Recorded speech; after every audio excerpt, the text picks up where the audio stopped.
really enjoyed adding usable flowers into my garden space this year instead of just focusing on the typical vegetables that I've planted in the past. And I won't lie, I'm not the best at using them. I'm still getting familiar with that process. And in planning ahead for next year's garden, I really want to add more flowers and also become more familiar with how to start using these flowers and even herbs as well. So today we're off to Lochland Botanicals, where I'm hopefully going to be mounded with inspiration.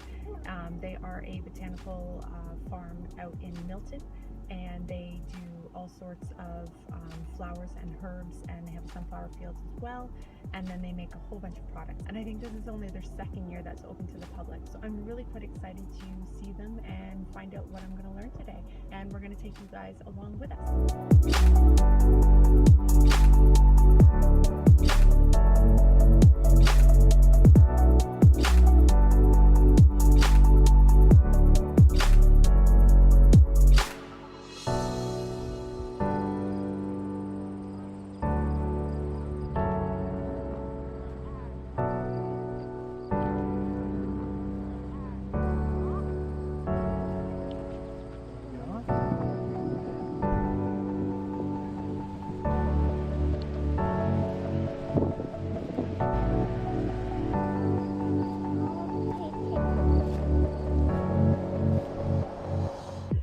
Absolutely gorgeous. There's a lot of really kitschy little things that my little one loves, but for me there are so many different varieties of flowers and herbs, and I'm having a lot of fun just wandering around exploring them all. So I'm going to pop a bunch of the ones that I don't have in my garden up in case you also want to get some inspiration from this place as well.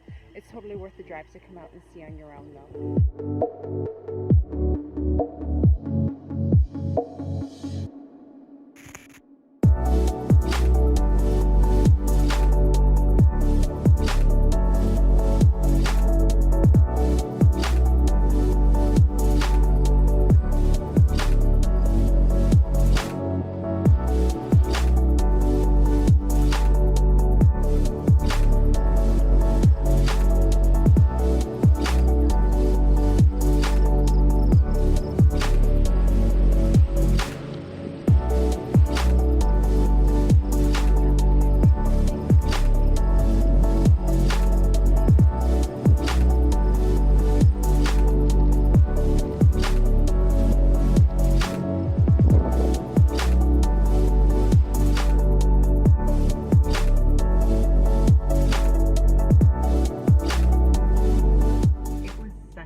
And surprisingly, it was far more kid-friendly than I was expecting it to be.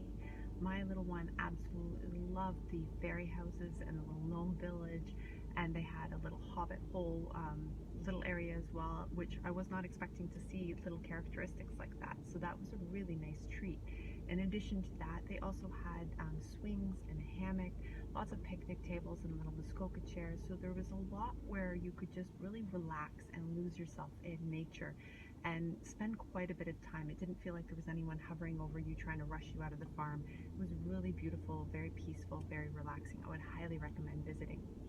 And now I've got to kind of put my thoughts together and figure out what from this trip do I want to now apply into my own garden space. I really love some of the larger shrubs, like elderberry is one I really wanted to add to my space, but I just don't have anywhere to put a plant of that size.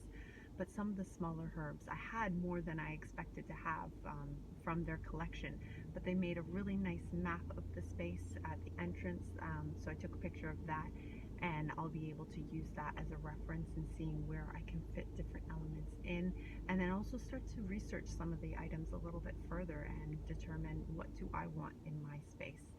So it was really insightful, really beautiful seeing the products afterwards. They had massage oils and hydrosols, and some salts and teas. So being able to infuse my own products to be able to make things at home is also something I'm looking forward to doing more of. So it was overall an awesome trip, very kid friendly, great for the whole family, total Instagram hotspot. So if you want to go and just twirl in a flower field and take pictures and make bouquets and pose pretty on a swing, it's right up your alley there as well. But it was also really great just to let the kids roam and run in nature and not have to be worried about cars coming and going, and they just had a free-for-all and were able to expend some energy there. And it was a beautiful location, and it was really nice to be able to support a smaller local farm and family. So if you are in the area, definitely check it out. They probably only have a few more weekends until the season is over, so make sure to get out there sooner rather than later. I think it's definitely going to be one that I put on my list for doing again next year as well, maybe a little bit earlier in the season. So I hope you enjoyed this and that you find these little tours of local areas exciting, and you will see us in another video because we are always doing adventures in and around the GTA. So thank you very much for watching, and I hope you can apply some of these to your own garden spaces, and we'll see you in another video.